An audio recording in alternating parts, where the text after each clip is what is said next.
I have the pleasant opportunity to wish birthday greetings to Honorable Member of Parliament, Sri Mohammad Nadimul Haq.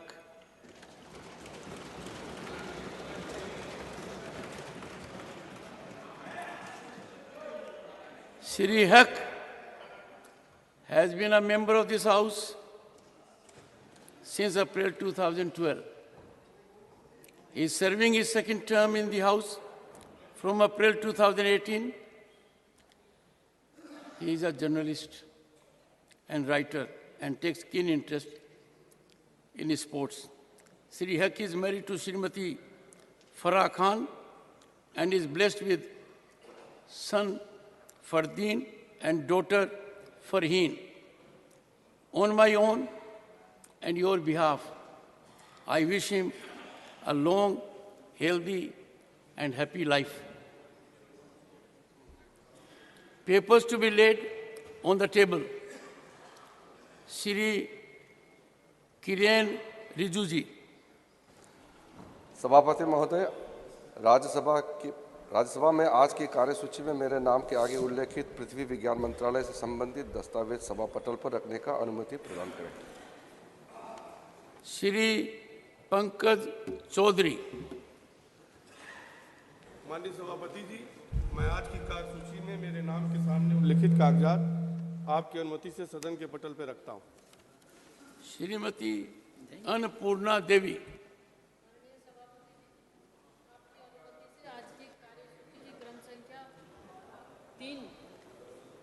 मेरे नाम के सामने उल्लिखित दस्तावेजों को मैं सभा पटल पर रखती हूँ।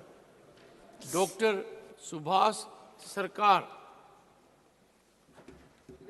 आदरणीय सभापति महोदय, आपकी अनुमति से आज की कार्यसूची की क्रम संख्या 2D पर मेरे नाम के सामने उल्लिखित दस्तावेजों को मैं सभा पटल पर रखता हूँ। नमस्कार।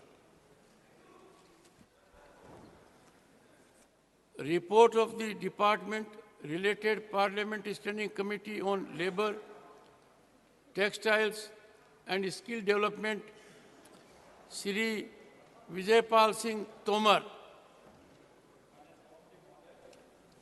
आपकी अनुमति से मैं आज की कार्यसूची में अपने नाम के सामने अंकित श्रम और रोजगार मंत्रालय से संबंधित कर्मचारी राज्य बीमा निगम ESI योजना के तहत प्रयोजक और हितलाभ ESI अस्पतालों का कार्यकरण और कानूनी निधि प्रबंधन विषय के संबंध में विभाग संबंधी श्रम वस्त्र और कौशल विकास संबंधी संसदीय स्थायी समिति 2022-23 के 91वें प्रतिवेदन की एक प्रति अंग्रेजी तथा हिंदी में सभा पटल पर रखता हूं।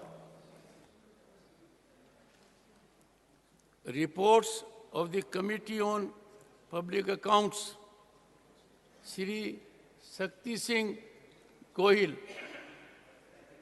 With your kind permission, I rise to lay the Hindi and English version of the report number 74th and 75th of Public Accounts Committee 2023-2024.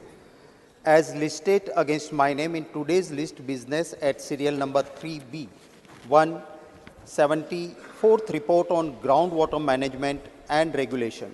2, 75th report on issues related to cultural institutions. Thank you, sir. Statement by Minister, correcting answer to question, Dr. Subhash Sarkar।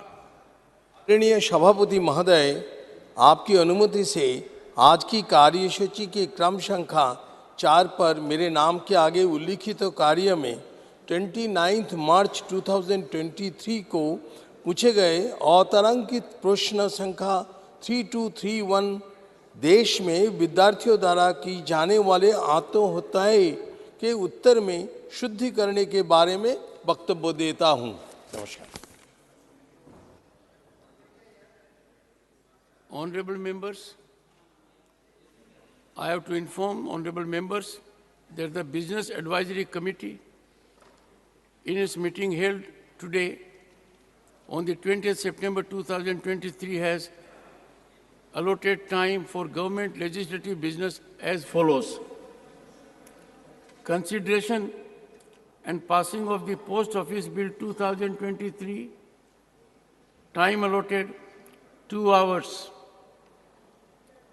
Consideration and passing of the Constitution 128th Amendment Bill 2023 after it is considered and passed by Lok Sabha. Time allotted 7.5 hours.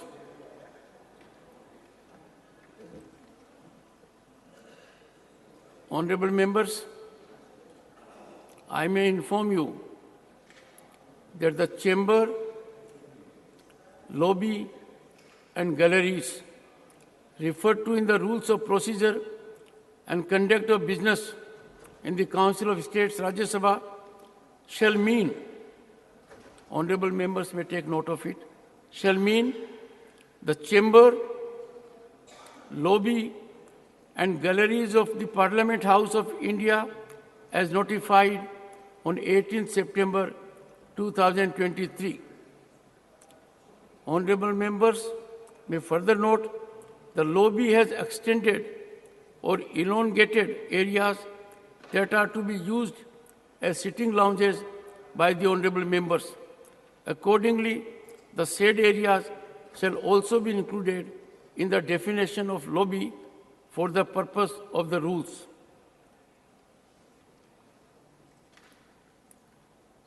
Honorable members, I have received one notice under Rule 176 for short duration discussion. The same is from Sri A.A. Rahim, CPIM. The notice is under my active consideration.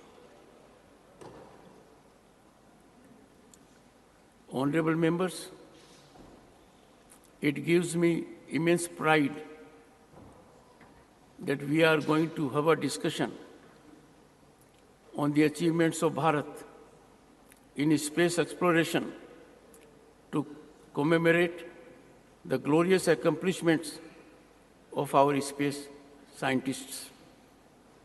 From the inception of our space program, we have consistently pushed the boundaries of space exploration and our achievements in this domain. These have catapulted the nation onto the global center stage.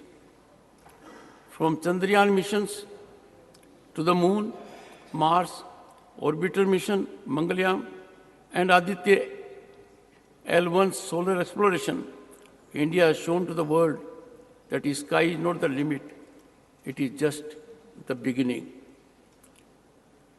Over the span of nearly 6 decades, India's space program has seen the country evolve from a nation relying on foreign launch vehicles to becoming fully self-reliant with its indigenous launch capabilities. Notably, India has not only developed the capacity to launch its own satellites, but has also extended its services to launch satellites for other countries. Honorable members, from January 2018 to November 2022, the ISRO achieved a significant milestone by successfully launching a total of 177 foreign satellites from a diverse array of countries. So far, we have launched 424 foreign satellites, of which more than 90%, 389, were launched in the last 9 years. We have launched satellites of USA, 231, UK, 86, and Singapore, 20. They are the top 3 beneficiaries of India's international cooperation in this sector.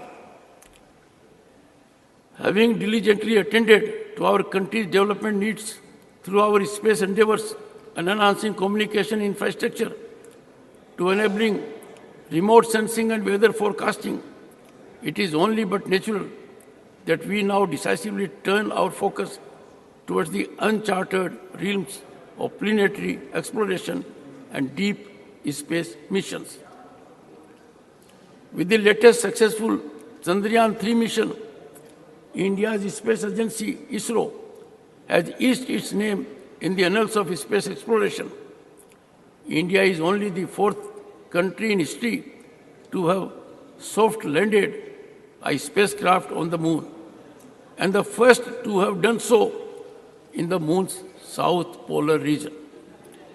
Exhibiting tremendous tenacity and turning failures into stepping stones for future success, ISRO took away the right lessons from preceding Chandrayaan-2 mission. Honorable members, as Governor of the State of West Bengal, I was in the Science City, Kolkata, on 7 December 2019, past midnight, with a group of young boys and girls. The landing was not soft. I had then remarked that Chandrayaan-2 was a major success, though was not 100%.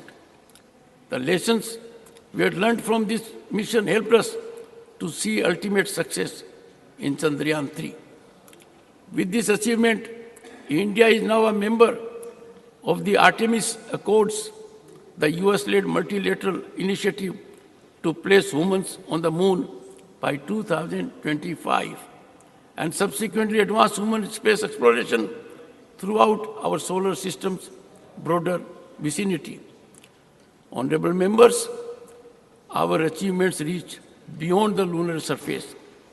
India's Mars orbiter mission, unofficially known as Mangalyaan, showcased our ability to reach the red planet on our maiden attempt. The Mangalyaan spacecraft successfully entered Mars orbit on September 23, 2014, making ISRO only the first Asian and the fourth country in the world to do so, and it achieved this feat with unparalleled cost effectiveness. Just as we were celebrating the achievements of Chandrayaan-3 mission, ISRO unveiled yet another ambitious endeavor, the Aditya L1 mission. Launched just last week, this mission seeks to gain a deeper understanding of the Sun from a unique vantage point approximately 1.5 million kilometers away from the Earth that allows for continuous and uninterrupted study of the Sun. With this mission, India is poised to join an exclusive group of countries dedicated to the study of our nearest star, the Sun.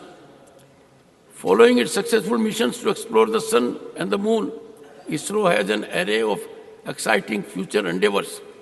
I am delighted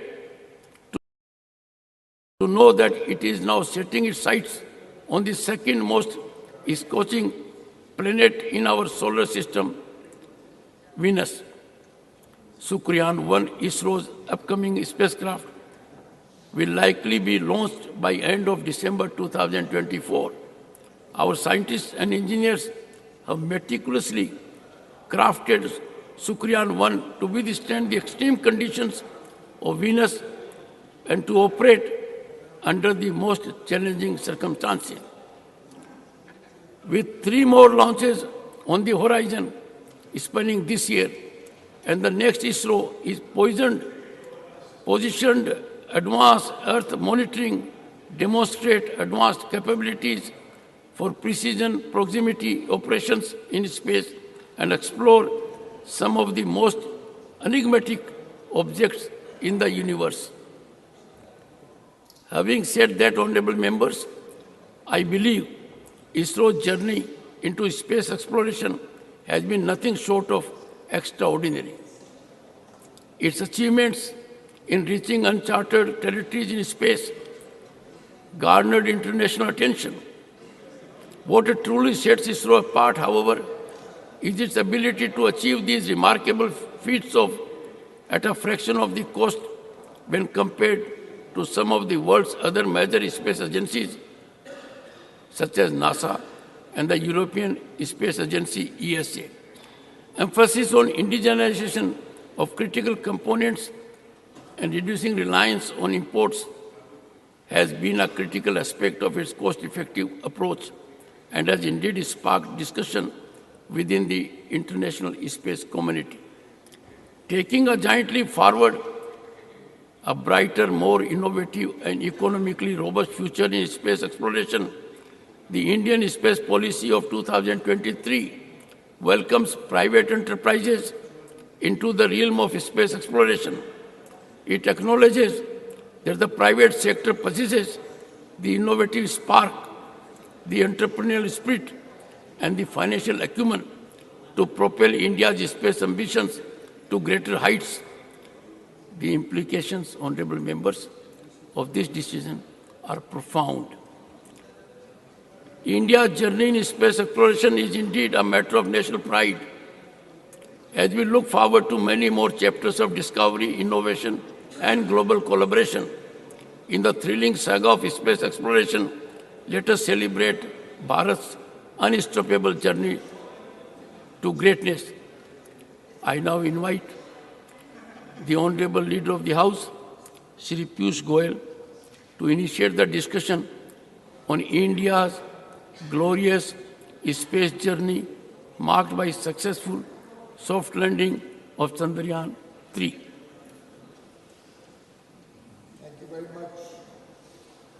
Thank you very much, Honorable Chairman, sir. It's indeed a matter of great pride for the entire nation and for all of us in this august house that you have permitted this subject to be taken up as the very first subject in the new precincts, and truly something which makes every single Indian, 140 crore Indians, proud of their scientists, proud of their Indian industry who has contributed in big measure to various components that have come into the entire mission. And today, as I stand before you, I think this is one moment in history that will be etched for generations to come as the turning point in which India truly entered the space age as one of the top 4 countries in the world. And then, as you very rightly pointed out, Chairman Sir, the fact that we were the first country in the world to land on the south pole of the moon is by itself giving us a completely new and elevated pleasure. Honorable Chairman Sir, ISRO, the Indian Space Research Organization, has truly, by scripting this glorious chapter to India's space journey and proving that even the sky is not the limit for India, really made the entire nation very, very proud and scripted this new space journey. Honorable Chairman, sir, the successful landing of Chandrayaan 3 is a trailblazing event which happened over years of consistent focus on the subject, a lot of research, a lot of effort, a lot of successes, a lot of failures. And this has been one area in which India has progressed from step to step. Every time, even we have taken adversity that the mission faced in its stride, learned from our failures, made failure the stepping stone to success, and finally, the historic achievement of the landing is a matter of great pride for every Indian. In fact, 3 lunar missions in 15 years, it almost feels as if the moon is beckoning India, as if the moon is awaiting India, and more particularly so when we see the images coming out from there, when we see the messages that ISRO comes out, I think each successive success is strengthening our resolve to capture the space. Honorable Deputy Chairman, sir, today we stand before the world unlocking new avenues of scientific discovery with a new confidence, the self-confidence of an Atmanirbhar Bharat. the self-confidence of a country which produces the highest number of STEM graduates in the world, the self-confidence of a country which today stands before the world with one of the lowest cost missions and one of the most effective and speedy successes that any other country could have achieved. I remember that picture where in the Chandrayaan-2 mission, where after having almost come so close to the surface of the moon, for a small technical reason we were not successful, a lot of naysayers had started trying to run down the Indian mission, run down ISRO, run down our scientists. And for all those naysayers, for all those people who have this negativity about India, जो नकारात्मक सोच के लोग हैं, उन सब के लिए उस दिन सबक था, जैसे प्रधानमंत्री नरेंद्र मोदी जी ने गले लगाया उस समय के इसरो के चेयरमैन को, उनको उनकी क्षमता के ऊपर उनको बधाई देते हुए आगे के लिए, आगे की चुनौतियों के लिए उनको तैयार किया, उनको उनका आत्मविश्वास बढ़ाया, उनको प्रोत्साहित किया। मैं समझता हूँ वो जो चित्र है वो देश के 140 करोड़ लोगों के जहन में, उनके दिल में, उनके मन में बस गया है। और उस दिन के उस प्रोत्साहन को, उस दिन के माननीय प्रधानमंत्री नरेंद्र मोदी जी के वाक्यों को जैसे उन्होंने पूरे जी जान से अपने जीवन का एक अंश बना लिया और अपने जीवन का मिशन पर आते हुए जिस प्रकार से आगे चले, इतने कम समय में उसके बाद चंद्रयान-3 का सक्सेस, G20 के थोड़े ही दिन पहले, मैं समझता हूं पूरे देश के लिए बहुत ही गर्व की बात है। मुझे ध्यान है कि जयपुर में हमारी G20 की ट्रेड एंड इन्वेस्टमेंट मिनिस्टर्स की, वाणिज्य और निवेश के मंत्रियों की बैठक चल रही थी। बैठक 24 और 25 अगस्त को होनी थी। उसी की पूर्व संध्या पे 23 अगस्त को ये हमने सभी ने मिलके एक साथ जब मून लैंडिंग देखी चंद्रयान-3 की, जो गौरव हम सबको महसूस हुआ, जिस प्रकार से पूरा देश गौरवान्वित हो रहा था उस दिन, मैं समझता हूँ वो इतना इन्फेक्चुअस था, उसका प्रभाव विदेश से आए हुए मंत्रियों के ऊपर भी इतना गहरा था कि लगभग विश्व के सभी बड़ी ताकतों के नेता, सभी बड़े देशों के वाणिज्य और उद्योग से संबंधित, निवेश से संबंधित मंत्रियों ने अपने अपने भाषण में, हमारी मीटिंग में, हर एक ने एक स्वर में भारत की तारीफ की, भारत की उपलब्धता को बहुत ही विशेष बताया, बहुत ही साइंटिफिक कम्युनिटी के लिए, हमारी साइंटिफिक अचीवमेंट के लिए भारत की सराहना की और माननीय प्रधानमंत्री नरेंद्र मोदी जी को बधाई दी। उस मौके पे भी G20 की मीटिंग में दुनिया भर के नेताओं ने कि अब Bharat, India is truly arrived at the world stage, अब भारत विश्व पटल पे अपनी छाप छोड़ रहा है। और ये मैसेज आज भारत से बढ़ के पूरे विश्व में गया कि भारत अब बड़ी बड़ी चुनौतियों को सफलतापूर्वक भी पूरा कायम कर सकता है, सफलता प्राप्त कर सकता है। और मैं समझता हूं कि पहले हम सुनते थे यूएस, यूएसएसआर, चाइना, ऐसे देशों ने हजारों लाख करोड़ रुपए खर्च के ये एक एक मिशंस किए थे। भारत एक ऐसा देश है जिसने बहुत कम खर्चे पर, बहुत कम लागत पर और अधिकांश जो उसमें पुर्जे लगे वो भारत में बनने के कारण, मेक इन इंडिया के जो जोर लगाया गया उसके कारण आज भारत को एक अलग ही श्रेणी में लेके जाता है। अब कई देश, और उस मीटिंग के दौरान भी कई देश के मंत्रियों ने मुझसे साझा बातचीत की कि अब वो भी चाहते हैं कि स्पेस मिशन में हमारे साथ जुड़ें, वो भी चाहते हैं कि उनके भी जो फ्यूचर स्पेस प्लान्स हैं उसमें भारत के साथ साझा भागीदारी करना चाहते हैं, पार्टनरशिप करना चाहते हैं, सीखना चाहते हैं और जॉइंट एंडेवर्स आगे चल के बढ़ाना चाहते हैं स्पेस की तरफ।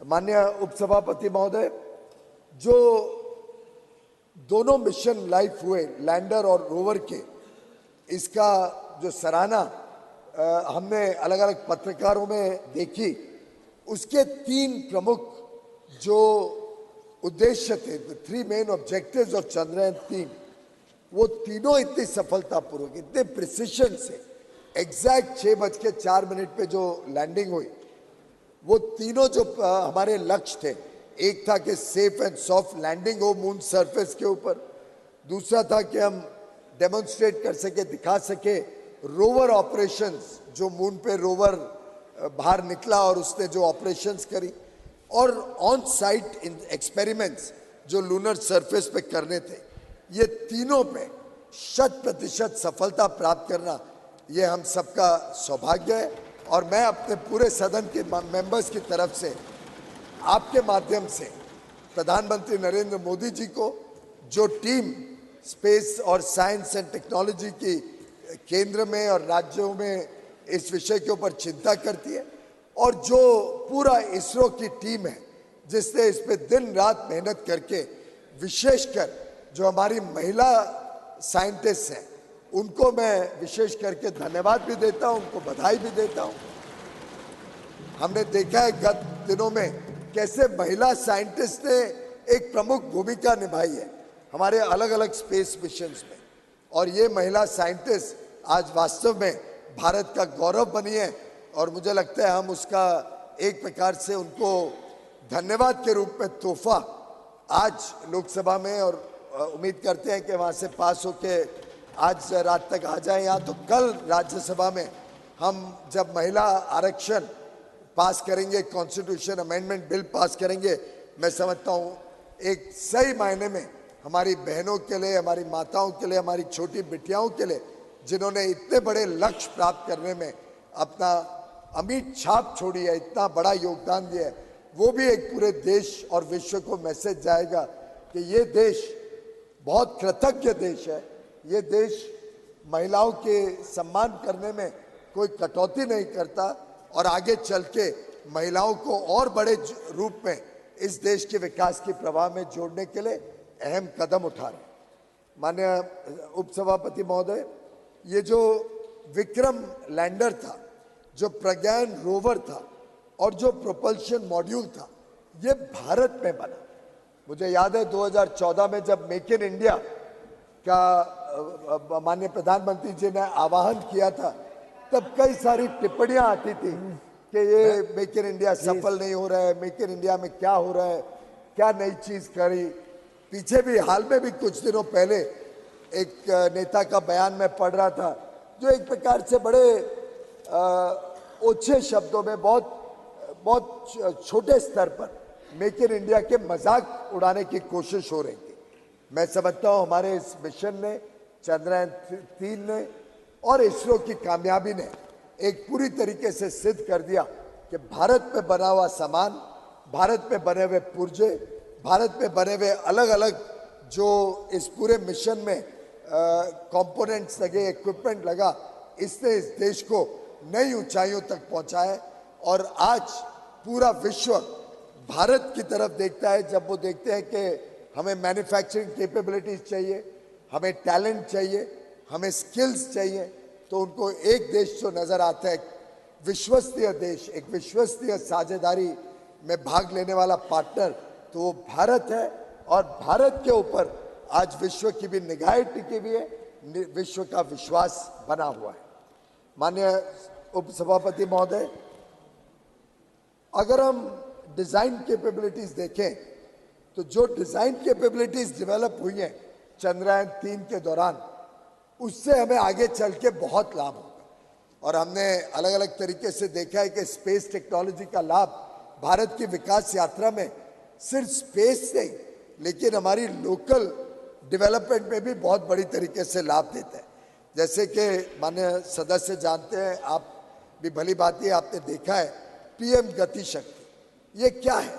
ये एक प्रकार से स्पेस टेक्नोलॉजी का इस्तेमाल करते हुए भारत के आधारभूत सुविधाएं, भारत के इंफ्रास्ट्रक्चर को और मजबूती देना और गति देना और प्रगति को तेज करना, उसका एक साधन है।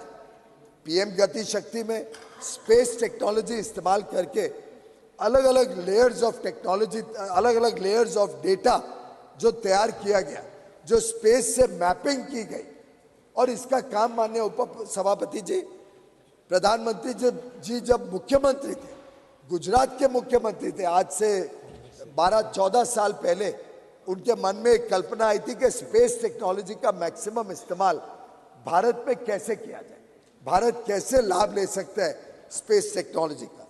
तब उन्होंने वाइजैक नामक एक संस्था गांधीनगर में एस्टैब्लिश करी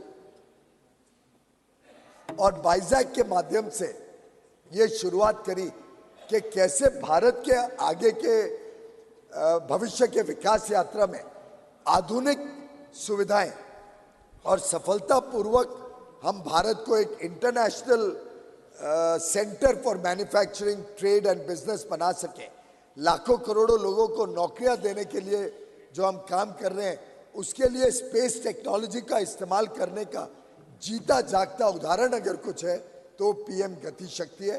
तो इस प्रकार से स्पेस से जो जो हम सीखेंगे, जो जो चंद्रयान 3 की उपलब्धियां होंगी, उससे आगे चल के भारत में जो इंफ्रास्ट्रक्चर डेवलपमेंट हो रहा है, भारत में किस प्रकार से आगे हमें क्रिटिकल मिनरल्स रिसोर्सेज पे काम करना है, अलग अलग तरीके से ये स्पेस का रिसर्च भारत को नई ऊंचाइयों तक लेके जाएगा।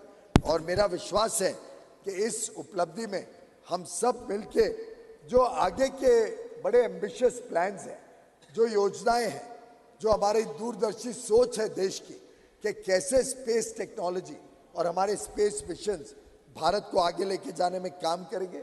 ये जो नया उत्साहित भारत है, ये जो एस्पिरेशनल इंडिया की नई आकांक्षाएं हैं, इसको पूरा करने में गगनयान चंद्रयान के बाद आने वाला जो गगनयान मिशन है, जो लगभग 2024 में अनुमानित प्लान है, उसको भी हम कैसे सफल बनाएंगे, उसके लिए हम सब ने इसरो को शुभकामनाएं देनी है। हम सब मिलके एक संदेशा दें कि आगे आने वाले गगनयान के लिए भी इसरो सफल हो, पूरी तरीके से सफल हो। हमारी माता बहनें, हमारे इसरो के साइंटिस्ट जो पूरी लगन के साथ इसमें लगे हुए हैं, उनको हम यहाँ से एक शुभ संदेश दें कि उनका गगनयान मिशन भी सफल हो। हमने ऑलरेडी देखा आदित्य मिशन, जो आदित्य L1 जो सूरज के और भारत के बीच में, जो अर्थ और सन के बीच में यहाँ से लगभग 15 लाख किलोमीटर दूरी पे जाके स्टेशन होगा, जो लैग्रैंज पॉइंट है, वहाँ से स्टडी करेगा सूर्य की किरणों की ताकत, सूर्य की ताकत को। तो उस पॉइंट तक सफलतापूर्वक पहुँचे, वो रास्ते में है, उसका लॉन्च सक्सेसफुली हो चुका है और वो पहला डेडिकेटेड स्पेसक्राफ्ट मिशन है जो सूर्य को स्टडी करने के लिए यहाँ से भेजा गया है। इसी के साथ साथ एक डेडिकेटेड पोलरीमेट्री मिशन एक्सपोसैट, जो एक्सरे के माध्यम से पोलरोमीटर सैटेलाइट के रूप में बाहर काम करेगा। इस तरीके से हमारी जो नए नए आगे की योजनाएं हैं, उसके लिए हम सब मिलके इस सदन से एक स्वर में एक बड़ा अच्छा संदेश और शुभकामनाएं भेजें। तो एक तरफ बधाई चंद्रयान 3 के सफलता के लिए, दूसरी तरफ शुभेच्छा आगे के बड़े बड़े लक्ष्यों को प्राप्त करने के लिए। ये जब एक स्वर में पूरा सदन ये मैसेज भेजेगा, तो मैं समझता हूं कि सभी जो इस मिशन के साथ जुड़े हुए हैं, चाहे वो प्रधानमंत्री नरेंद्र मोदी जी का प्रोत्साहन हो, चाहे हमारे अफसरगण हो, चाहे इसरो के साइंटिस्ट हो, हर एक व्यक्ति जो अलग अलग इन मिशंस में अपने अपने पुर्जे, अपने अपने कंपोनेंट्स, इक्विपमेंट्स बना के योगदान दे रहे, और एक प्रकार से 140 करोड़ देशवासियों का उत्साहवर्धन करने का काम आज पहले ही सिटिंग में, कल पहली सिटिंग थी, आज पहले ही डिस्कशन में हम ये जो संदेश देने जा रहे हैं, ये भी बड़ा शुभ संदेश है।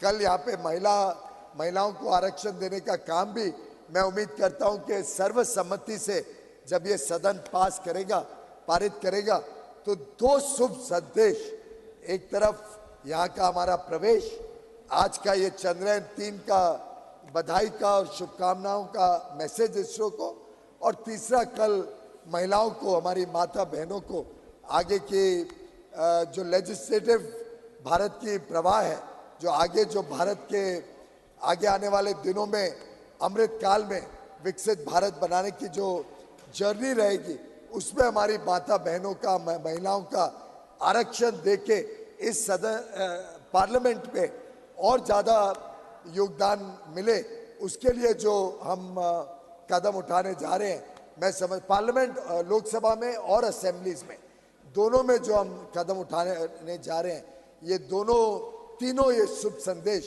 एक प्रकार से एक नई सुबह लेके इस सेशन को भी यादगार बनाएगा।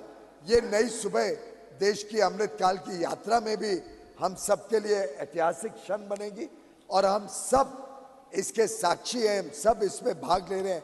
ये हम सबका बहुत बड़ा सौभाग्य है। आपने मुझे इस चर्चा को शुरू करने के लिए मौका दिया, इसके लिए मैं आपका आभारी हूँ। बहुत बहुत धन्यवाद। माननीय पीयूष गोयल जी। माननीय Shri Jairam Ramesh ji. Thank you, sir. Sir, I rise to speak on a discussion that is entitled India's Glorious Space Journey Marked by Successful Soft Landing of Chandrayaan-3. Sir, listening to the Leader of the House, it appeared as if this glorious space journey started only in 2014. Yes. And that the sutradhar of this space journey is the Prime Minister. I want to take this occasion, sir, to revisit this glorious space journey, not to make political debating points, but to pay tribute to a remarkable generation of Indian scientists and technologists who could have worked anywhere in the world, but chose to come back to India in the 1950s and 1960s. Sir, I have before me a government order issued on the 22nd of February 1962. This is the 22nd of February 1962, an office order issued by the Government of India, which reads that the Union Government has set up the Indian National Committee for Space Research. The committee is set up on the recommendations of the Scientific Advisory Committee to the Cabinet will advise the government on the promotion of research in and exploration of space and its utilization of peaceful purposes. India's glorious space journey began on the 22nd of February 1962, which was marked by the establishment of the Indian National Committee on Space Research. There were two people who were responsible for getting this INCOSPAR set up. Both were the great scientists of India. One was Homi Bhabha, who was then the chairman of the Scientific Advisory to the Committee to the Cabinet, and the second was Vikram Sarabhai, a great name, a man who had a vision for Indian space, and I expected the Honorable Leader of the House at least to make a passing mention of Vikram Sarabhai. Sir, I'm not yielding. Please. Sir, it was 2 weeks. It was 2 weeks before INCOSPAR was set up that the Prime Minister of India, the then Prime Minister of India, Jawaharlal Nehru, went to Ahmedabad to visit the physical research laboratory that was created by Vikram Sarabhai way back in 1947. Sir, this is a photograph I have of Pandit Nehru with Vikram Sarabhai and E.V. Chitnis in the old Parliament House. You could have seen this photograph, but in this new Parliament House, we need a telescope to see each other. I don't have a telescope, sir, but you can take me for my word. This is a photograph of the Prime Minister of India with Vikram Sarabhai and Professor E.V. Chitnis, who is 97 years old and is still alive. He is one of the key figures in this space journey. And in fact, Professor Chitnis's greatest contribution to our space program was the recruitment of a young engineer from the Madras Institute of Technology named APJ Abdul Kalam. Sir, After the establishment of INCOSPAR on the 22nd of February 1962, the second milestone in this glorious space journey was on the 21st of November 1963, when India launched its sounder rocket from Thumba, near Trivandrum. This was called TERLS, the Thumba Equatorial Research Launching Station. This was the first sounding rocket launched way back on the 21st of November 1963. And this was made possible because of Vikram Sarabhai, because of H.G.K. Murthy, because of Abdul Kalam, because of E.V. Chitnis, and a large number of scientists and technologists. So ISRO was created on the 15th of August 1969. This was when Vikram Sarabhai created the Indian Space Research Organization to give a developmental boost to the Indian space program. So the Indian space program is the only program in the world that has not come out of the military sector. It has been a civilian program all through. The Indian space program is the only program to have a developmental thrust.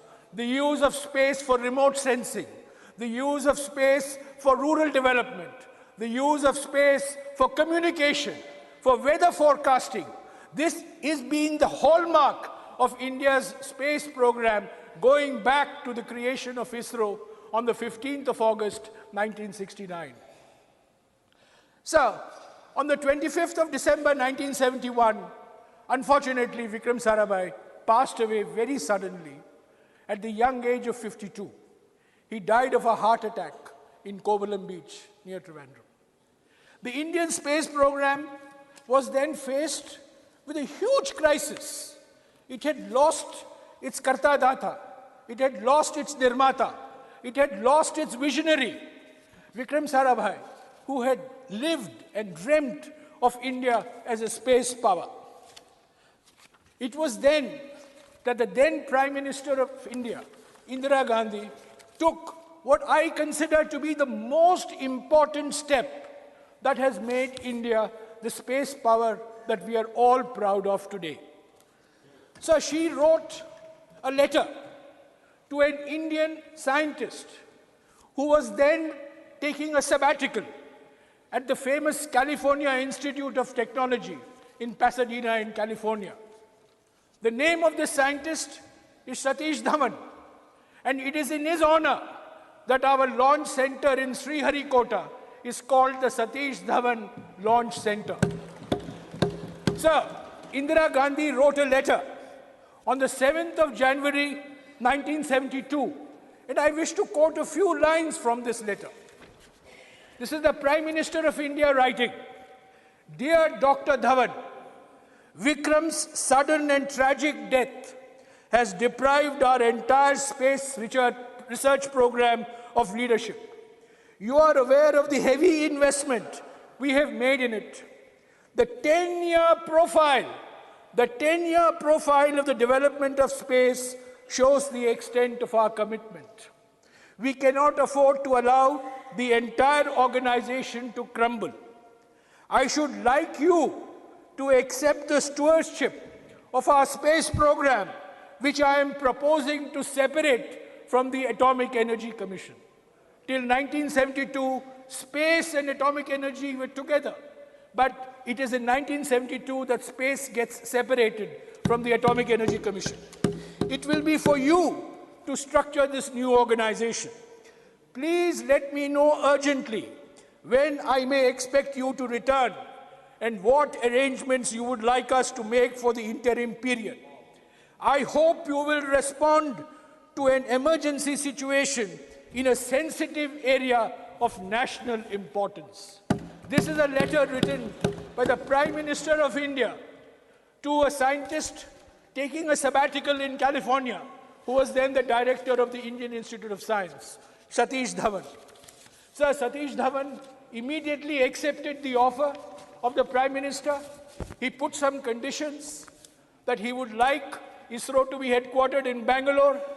he would not like to be posted in New Delhi, that he would like to continue as the director of the Indian Institute of Science, and he would like full freedom to run ISRO the way it should be run.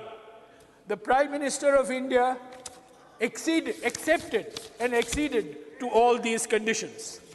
So when he came back to India, when he took over as chairman of ISRO, her secretary, Mr. P.N. Haksar, sent Mrs. Gandhi a note. And I was fortunate enough to get a copy of this note in the archives. And Mr. Haksar wrote on the 25th of May 1972 to the Prime Minister, Dr. Satish Dhawan is an extremely sensitive human being. Hitherto, he has led a relatively cloistered life, devoting himself to the pursuit of his own scientific specialty in the field of aerodynamics. I know he has many doubts and hesitations in accepting the responsibility of heading our space organization. And if he were to opt out of it, we literally have no one at present as the second best choice. It is therefore of vital importance that our Prime Minister should express in her own way her appreciation of the high sense of duty which has led Dr. Dhawan to respond to the PM's call to him.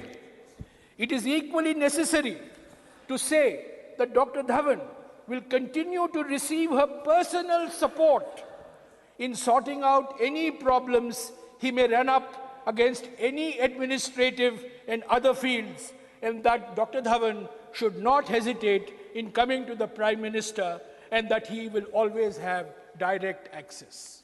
So it is from this day onwards that Prime Ministers of India have held direct control of the Department of Space.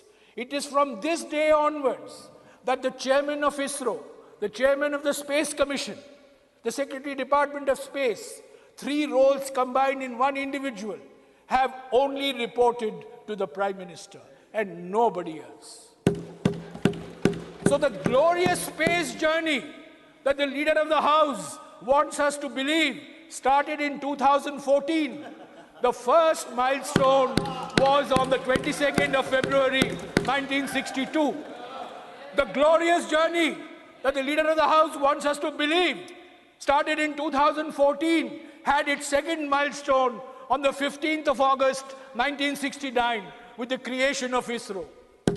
The glorious journey that the leader of the House wants us to believe begins in 2014, had its third milestone in 1972, July, when Satish Dhawan became the chairman of ISRO. Sir, the success of Chandrayaan-3 is based on the competencies, the capabilities, the capacities that have been created over a 60-year period. We launched satellites, but we first launched satellites on Soviet rockets. We did not have a satellite launch vehicle. In July of 1979, our first SLV launch failed. Dr. Kalam was in tears. So Dr. Satish Dhawan said, I am your leader. I will take responsibility for the failure. You sit at the back. That is leadership. In August of 1980, the SLV-3 succeeded. Dr. Dhawan said to Kalam, Kalam, you take credit for this. I will sit at the back. This is leadership. Leadership is not taking credit when things are going good and run away when the things are going bad. Leadership is when you have the courage to take the responsibility for things that are going wrong as much as you take credit when things are going right. So this is the milestones of a successful journey, sir. There have been many scientists, and I want to recall, I have mentioned Homi Bhabha, I have mentioned Vikram Sarabhai, I have mentioned Abdul Kalam. There's a great scientist of India who is forgotten today. He is the only scientist who has worked and contributed for a nuclear program as well as for our space program. And if you go to the Vikram Sarabhai Space Center In Thiruvananthapuram, you will see a statue of him in the space organization headquarters. His name is Brahma Prakash. He's probably one of the greatest metallurgists that India has produced. And he made a huge difference to our space program and to our atomic energy program. We have had a succession of chairmen. We had Satish Dhawan, U.R. Rao, Madhavan Nair, Kasturi Rangan, Radhakrishnan, Shivan, and now, of course, we have Somnath. Each of them have made contributions because the political leadership has given them the freedom to make those contributions. Sir, I also want to say that India's space program has always had a developmental orientation. It has always been space for development, space for communication, space for rural development, space for weather forecasting, space for identifying sources of water. Indian scientists and technologists have never seen India's space program as a symbol of Indian nationalism. It has always been seen in a developmental perspective. It has always been seen as an instrument of fulfilling developmental aspirations. And that's why we had INSAT, the Indian National Communications Satellite. And it is because of INSAT that we improved our weather forecasting. We located sources of water. We created new maps. We created platforms like Bhuvan. So while it is natural for all of us to take pride, I would like to urge all of us to please look at our space program fundamentally as an instrument of development and not as an instrument of muscular nationalism. This has been the hallmark of India's space program for the last 60 years. And let it be in that spirit with which it was founded by our scientists and technologists. So, I am entirely in agreement with the Prime Minister when he said yesterday that the Chandrayaan-3 achievement creates a new excitement for science. But sir, what is the point creating an excitement of science when you're removing Darwin's theory of evolution from textbooks? What is the importance of creating excitement of science when you reject Newton, you reject Einstein, you think all knowledge was available to India 2000 years ago? Sir, that is not a scientific temper. Scientific temper is the spirit of inquiry, is a spirit of questioning. We have had glorious tradition. We have had glorious tradition in mathematics. We have had a glorious tradition in metallurgy. We have a glorious tradition in astronomy. But, sir, let us take pride in our past, but let us not think that all of modern science, all of modern technology was known to us 2000 years ago. We have to move with the times. That is the scientific temper. That is the scientific spirit. If you reject science, if you do not give your scientific institutions freedom, if you do not allow scientific endeavor to flourish in a spirit of professionalism, you can have all the Chandrayaans of the world, but it is not going to make a difference to the minds of the young. So we have to create a scientific spirit, the spirit of questioning, the spirit of inquiry, the spirit of doubt. That is the spirit of science, which I hope will be created by this excitement. So, along with Chandrayaan-3, let us not forget Chandrayaan-1. Chandrayaan-1 was launched in 2008. And I have no hesitation in saying that the first announcement of Chandrayaan was by Prime Minister Atal Bihari Vajpayee on the 15th of August in 2003. After 2003, you had Chandrayaan-1 in 2008, you had Chandrayaan-2 in 2019, and you have Chandrayaan-3 in 2023. What does it mean? It means there is continuity in governance. if a prime minister refuses to acknowledge continuity in governance, if a prime minister believes that the world has started only when I became prime minister, if a prime minister believes that Indian science has become great, that the Indian space program has become great only when I became prime minister, sir, I beg to differ.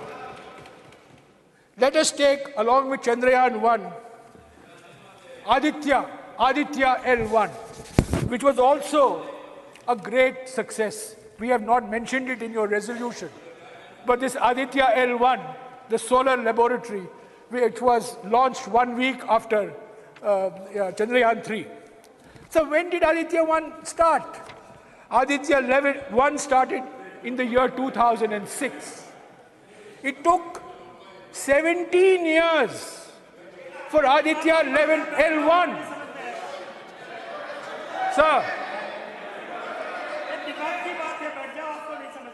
Sir, can I finish? Sir, it took 17 years for Aditya L1 to be conceived, to be planned, to be executed, and to be launched. The Honorable Leader of the House said, we are now making things in India. So we have always been making things in India.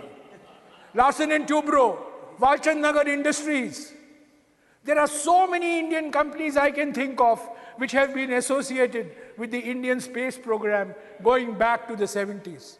To say that suddenly after 2014, we have started making things for our space program is a complete distortion of facts. In fact, the Indian space program has always been based on creative partnerships with the Indian private sector and Indian public sector. Our nuclear reactors are made in India. Our rockets are made in India. Our launchers are made in India. Our satellites are made in India. And they were being made in India before 2014. Sir, I don't know what your intention is, whether you want to pass a resolution at the end of the discussion. But if you do want to pass, sir, let me finish, sir. If you do want to pass, please acknowledge that the capabilities, competencies, and capacities that have resulted in Chandrayaan-3's success are the results of investments made over the last 60 years. These are based on contributions of successive prime ministers. These are based on contributions of a large number of Indian scientists, large number of Indian technologists, many of whom we don't even know of, many of whom we don't even acknowledge. But I think today is the day when we should salute our Indian scientific community, our Indian technological community. So, it is the Indian scientists and Indian technologists who gave India the Green Revolution in the 1970s. It is Indian scientists and Indian technologists who gave India the White Revolution in the 1970s. It is Indian scientists and Indian technologists which have created our missile development program, the Agnis and the Prithvis and the Nags. And it is Indian scientists and Indian technologists who have given our space program the profile in the world that it has today. And I want to say one thing about these scientists and engineers, sir. So all the newspaper headlines, all our talk is based on our elite institutions of learning. I happen to come from one of them. But I have no hesitation in saying that the contributions in the space program have come from men and women who are graduates of government engineering colleges, of lesser known engineering colleges. They are not from IITs, they're not from IIMs, but they are from colleges in Kollam, colleges in Trivandrum, colleges in Surat, colleges in Baroda, colleges in Pune, colleges in Bhopal, in Rajasthan, colleges in Indore, colleges in Jaipur. This is what colleges in Chennai. Sir, this is the strength of Indian science. The strength of Indian science doesn't come from 5 institutes or 10 institutes or 15 institutes. The strength of Indian science comes from a very large population of engineering institutions, which we have to nurture, which we have to upgrade, which we have to recognize, and which we must give full freedom for them to operate. So, sir, I associate myself with the sentiments of the Leader of the House, who has not heard whatever I have said because he's been busy in conversation with the person next to him throughout. He has been busy in conversation throughout. No. Take a Sir, Jairam, now you have made a reflection. Let him react. He has. And before that, Jairam was on right track. Jairam, you were on right track. But when I took the seat, you got little political. What is this? From science, you traveled to politics. Sir, I had got up in between also. Unfortunately, Jairam thought, Honorable Chairman, sir. Sir हमारा पुराना रिश्ता है sir, हमारा पुराना रिश्ता है और ये बड़े इन्होंने कुछ साल पहले आइंस्टाइन और न्यूटन को कंफ्यूज भी कर दिया था। पुराना उसको रिश्ता, याद नहीं दिलाऊंगा उनको। पुराना रिश्ता, पर आज उनसे भाषण सुनना पड़ा, प्रवचन सुनना पड़ा। पुराना हमारे रिश्ता, स्पेस प्रोग्राम का क्या उपलब्धियां हैं। पुराना रिश्ता और पुराना घाव मीठा दर्द देता है।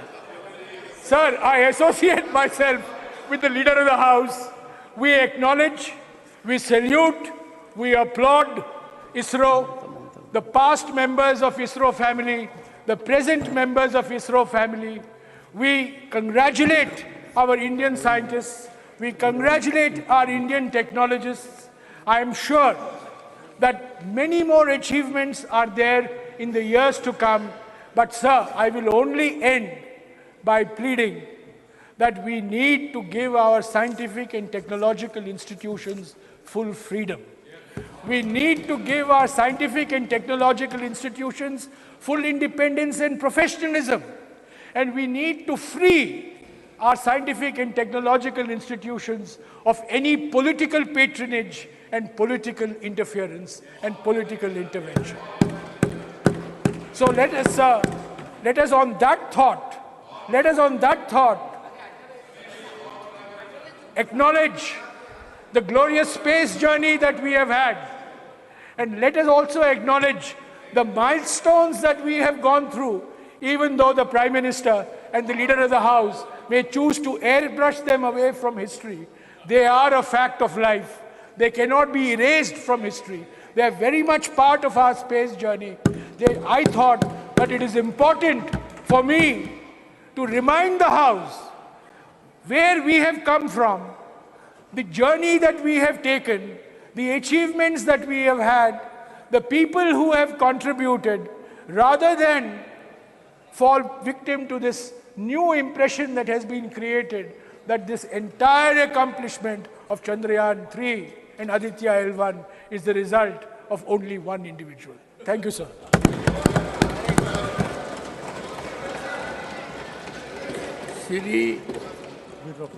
Shri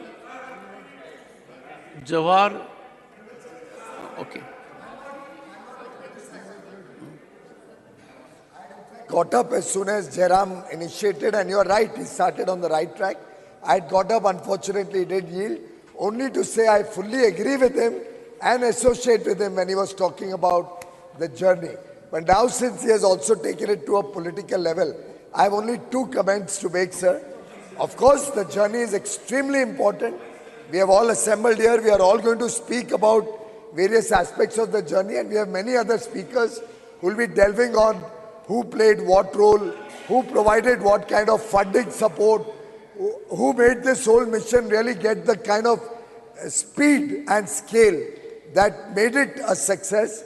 But at the end of the day, I'm sure my honorable colleague and friend, Jairam, will also appreciate that people run many races. There are marathons run, there are sprints run, there are 100 meters, 200 meters, 42 kilometers, all sorts of races. But ultimately, one must also acknowledge that it's the Your turn will grit come. and determination Your turn. that makes the winner win. But on the other point where he made a personal comment on me, well, I'm sure everybody is human and everybody can make mistakes. Honorable members. I may not be as infallible as Mr. Jairam Ramesh. He's of course infallible. Please. He has never made any mistakes in life. Right. I have very openly and in public acknowledged I made a mistake at that point of time in the rush of speaking. But I have not made the kind of colossal mistakes that my friend Jairam Ramesh has done when it comes to killing the development journey of India. In so many ways, my friends from Andhra and Telangana are still suffering for the irrational way in which, as the architect of the split of Andhra Pradesh, he left both countries, both states in trouble. I have not politicized it. I have not spoken about his failures when it comes to environment. I have not spoken about how he became an impediment to the very progress of the nation of infrastructure development. I think we can leave Please, that no, take it, for take it, outside take it, the take it, house. take it. Honorable members, please, please, please. One second, I'll come to you. I'll come. Please take your seat. Please, please, please. Please, honorable members. I hope the comment I'm making now will be appreciated. The intellectual level of the House is very high. About 3 decades ago, I was in Rajyasabha as a junior minister. A very distinguished member was making a scholarly address, as Jairam made. At that point of time, there was entry of another member. It is in the context of leader of the House saying, I fully agree with him. I'm on that. So when that member entered, the speaker got worried that that member will unsettle him. So immediately says, even my very good learned friend agrees with me, so that he doesn't say otherwise. And came the swift comment, fools never differ. That was the comment. No, I said you have to understand, sir. I said it with apologetic mode. That if these two have agreed, we have to see in several perspectives. Mr. Jawar Sarkar, you'll take a time, sir.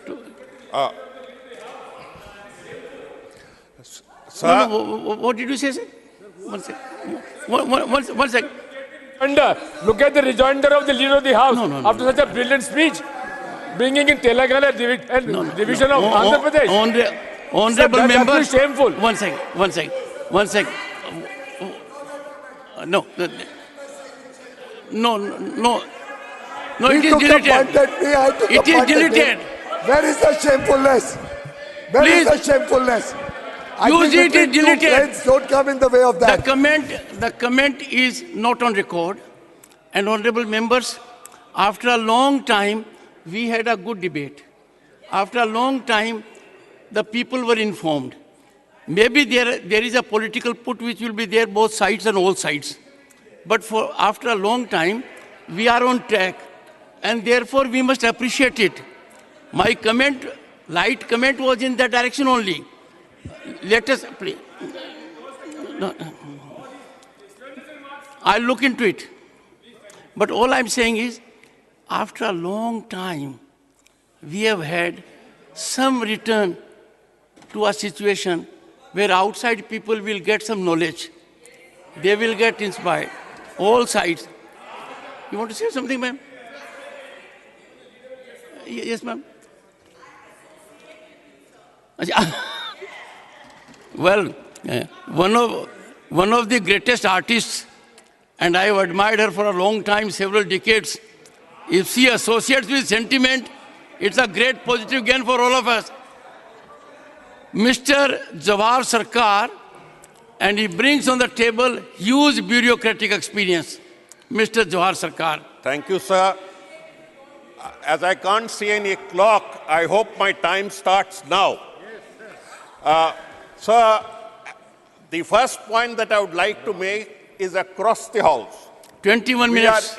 We are Indians first And as an Indian, we take immense pride in the Chandrayaan mission. We take immense pride in the scientific achievements of India, irrespective of what part of India we come from, what we represent. That is the first basic point that we have to remember. India is a continuum. India is eternal. And we cannot slice a part of India and say, this was my part and all the credit happened during this part. All the discredit happened during that part. We were all part of a continuum. When we talk of Chandrayaan, Mr. Jairam Ramesh has explained in great detail, the chair also has explained in great detail, the whole journey of Chandrayaan, and that it spans for 6 decades and more. Numerous individuals have contributed to it. Today is a time when we need to remember them. We need to celebrate the moment, but we also need to remember our history. We also need to celebrate history. So I'll begin with where Mr. Jairam Ramesh said, the great contribution of Pandit Nehru to the whole episode, to the whole journey. As Indians, no one can deny, I am not speaking parochially, no one can deny the immense contribution of the man who introduced scientific temper in India, the man who introduced all forms of scientific research, Vikram Sarabhai. We have come to a new house and there should be a new approach. Instead of only political leaders, we should celebrate the images, the statues of Vikram Sarabhai, of Abdul Kalam, of Homi Bhabha. These are the ones who took us to where we are. We have to admit that it is this, the great leadership, the great vision, the unending toil of Homi Bhabha, of Satish Dhawan, of Vikram Sarabhai, of Abdul Kalam, where we are today, where Abdul Kalam, where we are today. We also cannot acknowledge or disacknowledge or deny the role played by the Prime Ministers. The present Prime Minister must have surely contributed to this great journey. But that does not mean that earlier Prime Ministers who laid the path did not contribute and should not be forgotten. As an Indian, my heart leaps when I see our space launch vehicles propel these satellites of other countries and place them in space. We do a big favor to the rest of humanity, to other nations, and my heart leaps. But my heart is big. As an Indian, as a person who shares the timelessness of India, we should have a big heart. The big heart that not only takes space launch vehicles, take only satellites, but also propels ideas. Today, my heart leaps with joy for another reason. And the reason is that science is finally gaining over superstition. Science is finally gaining over superstition. We have to believe in both experimentation, in empiricism and evidence before we open our mouths. Before we open our mouths, we must think of the consequences of what we are saying. Experimentation, empiricism and evidence. How can someone say that Ganesha's head was placed by plastic surgery? We had his Chaturthi yesterday. We believe in the greatness of Ganesh. But how can you say that his head was placed by plastic surgery? How can you talk of stem cell surgery, stem cell science, bringing in a particular large section in the Mahabharata? You have to have both faith in something and a strong belief in rationality. Personally, I don't find any great conflict between a faith in something and rationality. Others may, I don't. As an Indian, I can move along with faith and I can also move along with rationality. But I would not ever like to see the date when faith, superstition, and backwardness trample upon the fruits of science. We have the science minister who comes and says that we reject Darwin. We have another minister who comes and says we reject Einstein. For God's sake, if you reject science, you cannot celebrate science just because the timing was such. You cannot reap the benefits of a timing and then say. We had a science and technology minister who said we discovered the theories of Pythagoras before Pythagoras. For God's sake, you are a minister of the Republic, of great Republic of India. You cannot make these statements. Please refrain, the leaders. I beseech of you, please restrain them from making irresponsible statements. A vice chancellor of Andhra University talks about stem cell research. A chief minister talks of Mahabharata, talks of internet and space communication during the age of Mahabharata. Let us, from this lesson, let us, from this moment, take an oath that before we make unscientific comments, we will restrain ourselves, we will stick to science, so that we have many more Chandrayans, we have many more Adityas, we have a superior make in India. Since people were talking about contribution, a very important point that we need to remember is that this contribution of Chandrayaan reveals that it is the smaller technological colleges of India that are not in the limelight. Non-IITs, if I may put it bluntly, it is the non-IITs that have landed India into such a glorious position. We are feeding on IITs, but many of the products of IITs are going abroad to serve the interest of world capitalism. To serve the interest of world capitalism, to serve the interest of world domination. Why are we doing it? We need to shift our emphasis to our smaller colleges that have produced. Bengal, incidentally, has sent 31 in the ISRO. We could have said more about it. Now, when I mentioned about superstitions, I also come to two spoiler points. We have spoken about the greatness of ISRO, but we have not mentioned one word about the Devas Antriksh scandal. The Devas Antriksh scandal remains alive till today. A few months ago, the Delhi High Court has pronounced a judgment which will make you shiver. They say there is poison in the seed. The entire thing is a poisoned effort. It doesn't matter to me which regime did it. No regimes get into such great detail. It doesn't matter. We should have closed this chapter. We should have punished them because we remain vulnerable to an international fraud of something like 30,000 crores. Why should we pay it? Just because some technocrat made a dirty deal. We talk of the Nambi effect. We celebrate. We can celebrate science. We can celebrate the effects of science. We can celebrate our victories, but do not, as the chair has said, bring politics into it. This brings me to a point where I say that if you want to really move forward with more Chandrayans, with more Adityas, with more progress in this domain, free science. Free science. You have made science subservient to the rules of the bureaucracy. You have created departments and ministries of science where you have placed scientists, but the rules remain the same. The rules remain the same. You have to have a separate set of rules. You have to go in for faith.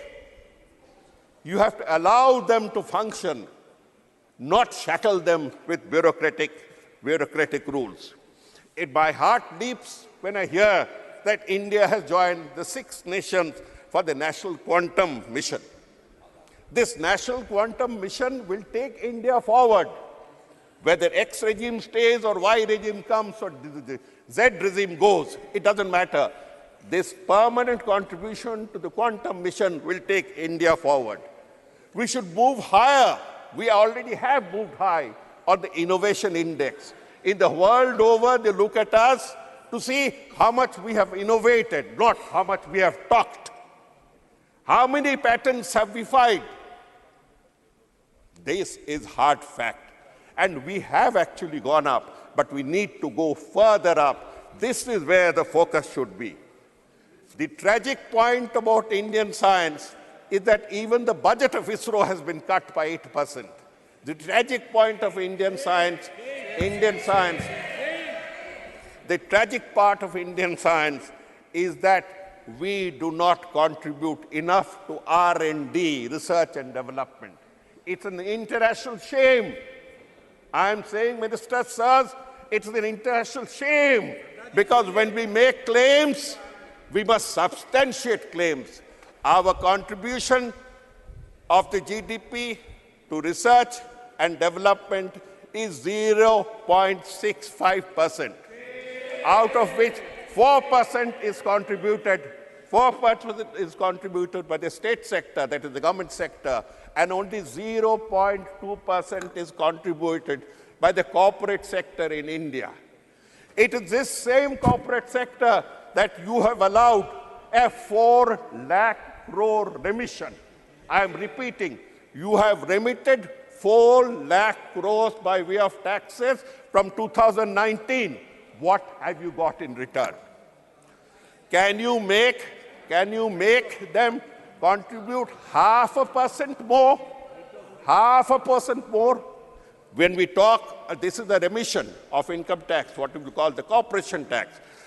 By way of favors, I am repeating the point, that 12.5 lakh crores, I am repeating, 12.5 lakh crores of the bank customers' money has been evaporated, has been extinguished, has been written off to favor big corporates. A big corporate who belongs to a political party, who was also a member of this House, has got away with 5,000 crores. 5,000 crores of remission yesterday. My submission, madam, my submission is not politics. My submission is that this is the type of money, that could get in to help the science sector with more funding. That is all. All I'm saying is don't talk of lack of resources. Say that we have resources, they have gone in the wrong directions, but now that we are conscious of our capabilities in science and technology, in industry, in Make in India, let us put more money in research and development. And where do we get the money from?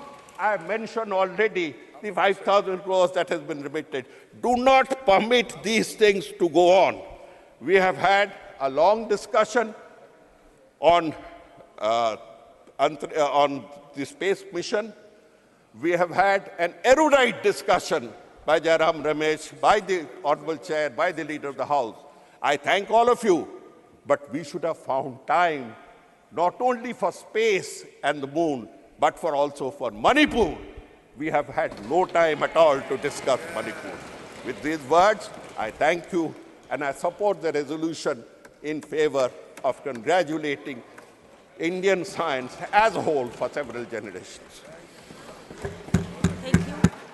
Shri Rajyasabha.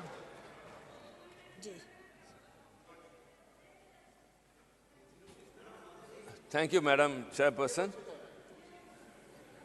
I am very proud to participate in this discussion of India's glorious space journey marked by successful soft landing of Chandrayaan-3 on the moon, as a citizen of India and not of Bharat. Really, it's a proud moment. The whole world is celebrating. Chandrayaan-3 has landed in the moon very softly, and the lander and rover are doing their works very softly. But we landed in this new parliament building, and only turmoil and turbulence are seen for the past 2 days. That is moon and this is parliament. Very happy moment that India is the first country to have landed in the south pole of the moon, which is being celebrated across the world, though it stands for among the other countries who have reached the moon. After this successful mission, India's space industry, exploration industry is being talked much about in a big and proud way across the world. And the Indian spacecrafts are being considered and seen as milestones of this sector. All this credit goes to the team of the ISRO. The relentless pursuit, the dedication, and their passion has made this country globally very famous. And I don't want to repeat what Mr. Jairam Ramesh told or Mr. Sarkar spoke here. Yes, the history is very long. And Vikram Sarabhai, who has to be recollected at this moment, started the ISRO journey from a church. The church gave its praying space for Vikram Sarabhai to launch his first rocket when he was searching for a suitable space. So for this, no caste, no religion, no anything, it is India. And India has traveled a long way, and now we are reaching to heights which is being appreciated. So very importantly, I want to make here something very emphatically. The mission director of this Chandrayaan-3, which is being very much celebrated, is Mr. Veera Muthuvel. He is from Viluppuram, Tamil Nadu, where our finance minister has also studied schooling. And he studied in a government school. He went to Coimbatore and did his engineering in Lakshmi Engineering. And then he came to Tiruchi, to my place, and did his NIT. And now he is considered to be a very shining example for all the aspiring scientists and engineers who are indulged in aerospace. And added to that is Chandrayaan-2. It is one Vanitha Muttaya. She is from Chennai, very ordinary, humble family. She also studied from a government school, studied in various engineering colleges in Tamil Nadu, and now she was the project director of Chandrayaan-2. And Chandrayaan-1, Mailsamy Annadurai, who is called as the Moon Man, he was the first one. 1969, Apollo landed in the moon with Armstrong, but they returned. But it was the mission of Mailsamy Annadurai which came with the result that there is water is available in the moon, and that is being held across the world. He is responsible for 60 satellites which have been successfully launched by the ISRO. He is also from a very humble family. He studied in a government school and have achieved. And now the Aditya #1, Aditya 1, going to explore the sun. The mission director is one, Nisha Shaji Sultana, from Sengote of Tamil Nadu, southern end of Tamil Nadu. She also is from a very humble family, and she studied in a government school and did her engineering. So what has been established by all these things means, to achieve something, a person need not study in a government school, a person need not go abroad to get their education. And all these students and all these engineers who have succeeded are from Tamil medium school. And their second language is only English.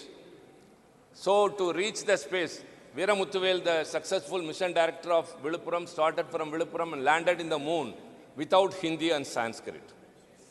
So we are very proud to say, these scientists have not only taken the position of India globally, that India's ISRO's space exploration is par excellence than the developed countries. So also they have established even persons from ordinary family who are expertised in their own mother tongue and having English as their link language can successfully achieve many things.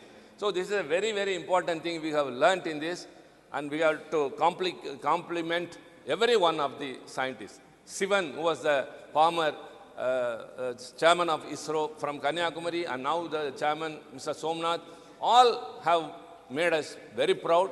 And this parliament, cutting across the political parties, as I said, as citizens of India and responsible members of parliament, and I from DMK party, Veera Muthuvel was immediately called and being appreciated by our Chief Minister, M.K. Stalin, after the mission was successful. So we, as members of parliament, with all responsibility and with proudness, let us compliment and congratulate the the team of ISRO for having taken India globally to a very, very remarkable place. Thank you very much. Thank you. Shri Sandeep Kumar Pathak.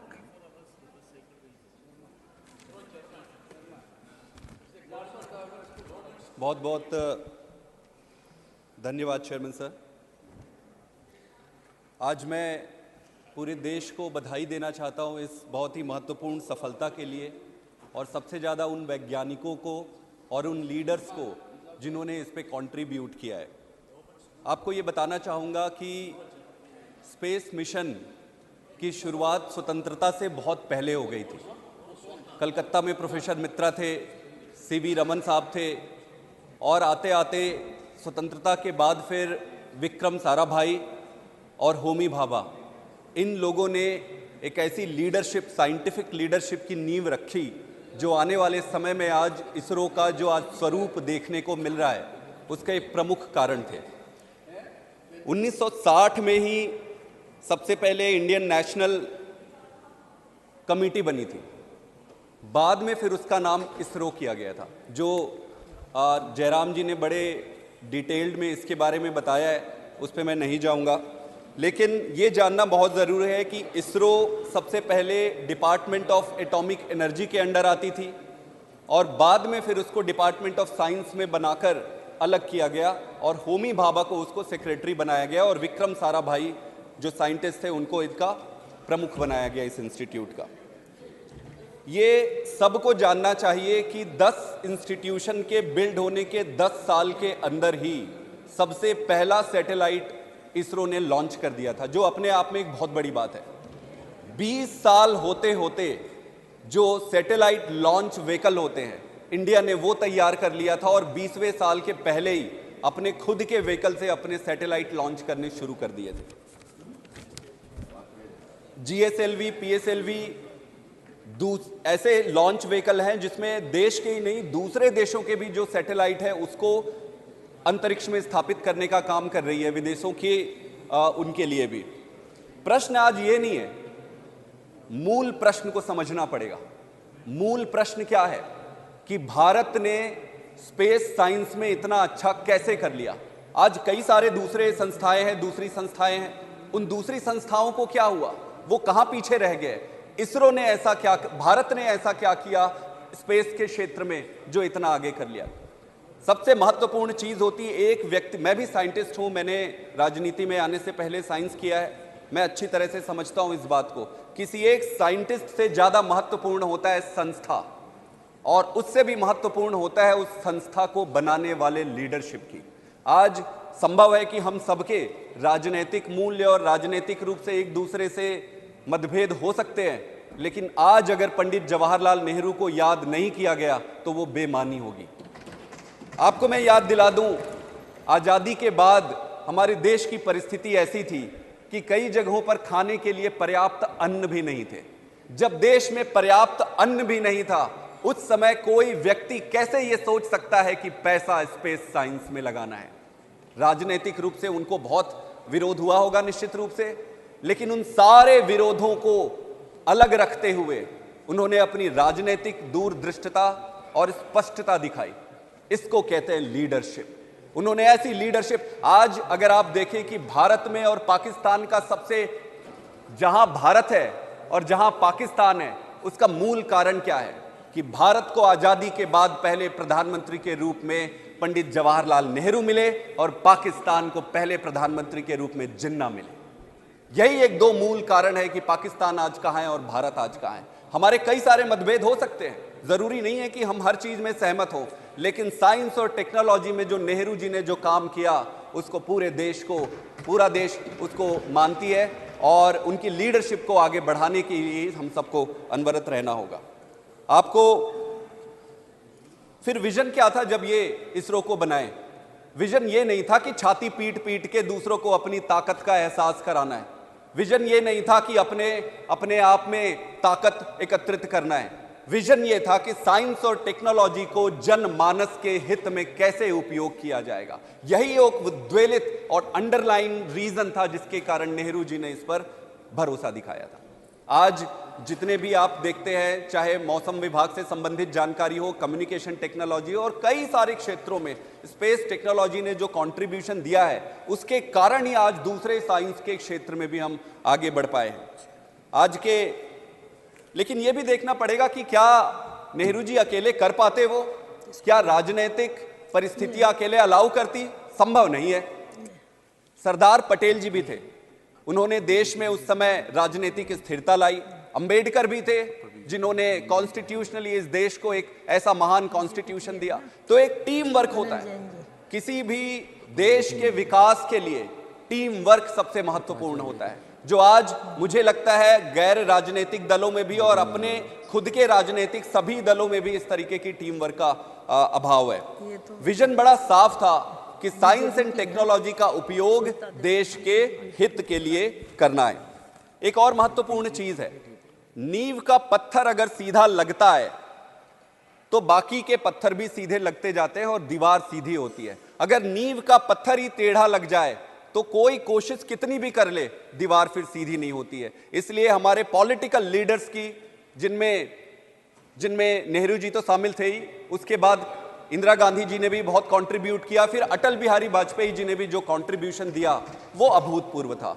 आप सबको पता होगा कि चंद्रयान पहला जब China ने अपनी एक स्पेस टेक्नोलॉजी लॉन्च की, तब अटल बिहारी जी ने इसरो के साइंटिस्ट को यह कहा था कि भाई इसका कुछ करो, हमें भी कुछ इस पे अच्छा करना है। तब जाकर चंद्रयान प्रथम की परिकल्पना की गई। चंद्रयान प्रथम, चंद्रयान द्वितीय और फिर जाकर चंद्रयान तृतीय की उत्पत्ति हुई और उस पर सफलता मिली। कहने का यह मतलब है कि इस पूरे देश की कलेक्टिव लीडरशिप ने एकजुटता दिखाई और स्पष्टता दिखाई कि हमें इस दिशा में अग्रसर रहना है।